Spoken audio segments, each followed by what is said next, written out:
Difficult weather conditions in winter continue to destroy the lives of displaced people, and those in Hodeidah are no exception. Hundreds of them in Hais district are in the open air as the wind destroyed their camps. This report has more details.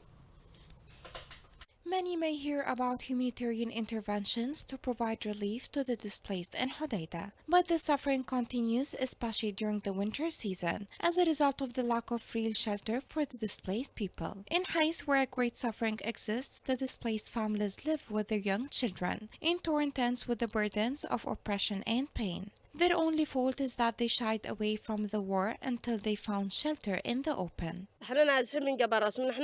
We are displaced from Jabal Ras. We are two families living here in the same tent. Our first tent was destroyed by the winds and rain, so we left it and came here. However, we have no blankets or anything to keep us warm, and no one is helping us during this time. The rains destroyed everything we have, from food supplies, clothes, and personal belongings. A dwelling that does not contain the slightest necessities of life, just cold vulnerability and boundless torments that sweep the displaced and make no distinction between any of them. The refugees from the war keep struggling.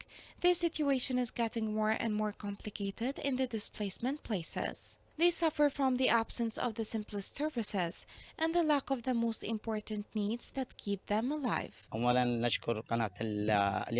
First, we want to thank Yemen Today TV for paying attention to the suffering of the citizens and displaced people in Hodeidah Governorate, and especially in Hais district. There are almost 500 displaced persons here. They were given food and tents, but not blankets or any furniture. Humanitarian organizations are not helping at all.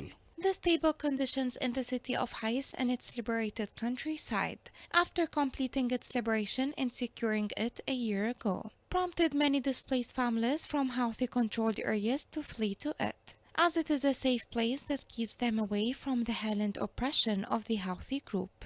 However, the displaced people were shocked by a painful reality, and their situation is getting more complicated due to the neglect of government agencies and international humanitarian organizations about their condition and suffering. This is what directly contributed to the increase in the scale of the tragedy, as a result of the lack of food and shelter aid, as well as health care. Now, the places of displacement in the south of Al-Hodeidah contain all the suffering of the unjust war.